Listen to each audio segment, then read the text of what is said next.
ሱረቱል ቁረይሽ ሱረቱል ቁረይሽ የሚጀምረው ቢስሚላሂር ረሕማኒር ረሒም ሊኢላፊ ቁረይሽ። ትርጉሙም ቁረይሽን ለማላመድ ባለዝሆኖችን አጠፋን ማለት ነው። አላህ ይህንን ያደረገው ቁረይሾችን ሰላምና አንድነት እንዲሰማቸው ለማድረግ ነው። አላህ ሱብሓነሁ ወተዓላ ምን አደረገ? ቁረይሾችስ እነማን ናቸው የሚለው ጥያቄ ከተነሳ ወደ ቀደመው ሱረቱል ፊል መለስ ብለን እናያለን። አብርሃና ወታደሮቹ ከዓባን ለማጥፋት ሲሞክሩ አላህ ከዓባን ከዝሆን ባለቤቶች ጠብቋል። አላህ አብርሃንና ሰራዊቱን እንደተበላ ድርቆሽ ገለባ አደረጋቸው። አሁን ሱረቱል ቁረይሽ ከሱረቱል ፊል ቀጥሎ የሚቀጥል ሱራ ነው።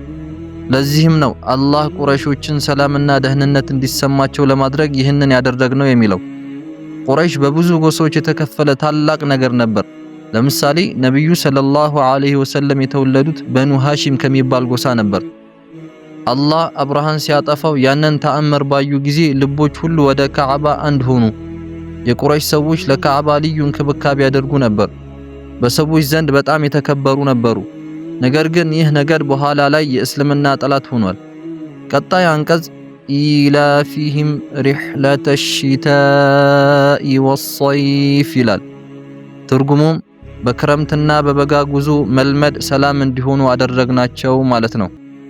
አላህ በንግድ ጉዟቸው ወቅት በክረምትም ሆነ በበጋ ሰላም እንዲሆኑ አደረጋቸው። ቁረይሾች ለንግድ በክረምት ወቅት ሞቅ ወዳለው የመን፣ በበጋ ወቅት ደግሞ ቀዝቀዝ ወዳለው ሱሪያ ይጓዙ ነበር። በክረምትም ሆነ በበጋ ብዙ በረከቶችን ያገኙ ነበር። በአላህ በረከት የካዕባ ተንከባካቢዎች በመሆናቸው በጉዟቸው ላይ በሰላም ይንቀሳቀሱ ነበር። እንዲሁም አላህ ከመካ ከቁረይሽ ነገድ ለሚወጡት ለነብዩ ሙሐመድ ሰለላሁ ዐለይሂ ወሰለም መምጣት ሲል እነሱም በሰላም ሊጠብቃቸው አቅዶ ነበር። ቀጣዩ አንቀጽ ፈልያዕቡዱ ረበ ሃዘል በይት። ትርጉሙም ስለዚህ የዚህ ቤት የካዕባን ጌታ ይገዙ ማለት ነው። ቁረይሾች እነዚህ ሁሉ በረከቶች ሲሰጣቸው እነዚህም በረከቶች የሰጣቸውን አላህ ሊያመልኩ ይገባቸው ነበር። እነርሱ ግን በካዕባ ዙሪያ ብዙ ጣዖታትን ምስሎችን በማስቀመጥ ያመልኩ ነበር። ቀጣይ አንቀጽ አለዚ አጥዓመሁም ሚን ጁዕን ወአመነሁም ሚን ኸውፍ። ትርጉሙም ያንን ከረሃብ ያበላቸው ከፍርሃትም ያረካቸው ጌታ ያመልኩ ማለት ነው። በራባቸው ጊዜ ምግብ የሚሰጣቸው፣ አደጋ ላይ በሆኑ ጊዜ ደግሞ ሰላም የሚሰጣቸው ያው ጌታ ነው። ስለዚህ ከሱራው መጀመሪያ ጀምሮ ስለ ቁረይሽ ነገድና አላህ እንዴት በረከቶችን እንደሰጣቸው፣ አላህ እንዴት ከአብርሃና ከሰራዊቱ እንደጠበቃቸው ይናገራል። እዚያ ላይ አላህ የካዕባ እውነተኛ ባለቤት የሆነው እርሱ ብቻ እንዲያመልኩ ይነግራቸዋል። ነገር ግን የቁረይሽ ሰዎች ይህንን ቅዱስ ካዕባ ወደ ምስል ማምለኪያዎች ቀየሩ። ነቢዩ ሙሐመድ ሰለላሁ ዐለይሂ ወሰለም የእስልምናን መልእክትና አላህን ብቻ ማምለክን ሲሰብኩ እነርሱ የነቢዩ ሙሐመድ ሰለላሁ ዐለይሂ ወሰለም ጠላቶች ሆኑ። ስለዚህ ይህች ሱራ ለቁረይሾች እንደማስጠንቀቂያ ናት።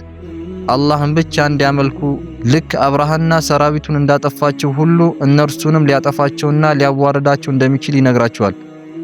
ከዚህ ሱራ የምንማረው የአላህ በረከቶች እንደቀላል ነገር ዋጋ እንደሌለው ማየት እንደሌለብን፣ በረከቱን በትክክል ማን እንደሰጠን መርሳት እንደሌለብን፣ አላህን ለሰጠን በረከቶች ማመስገን እንዳለብን፣ ምግብና ደህንነት የሚሰጠን አምላክ ልንገዛውና በሁሉም ጉዳያችን ልንታዘዘው እንደሚገባ ያስተምረናል።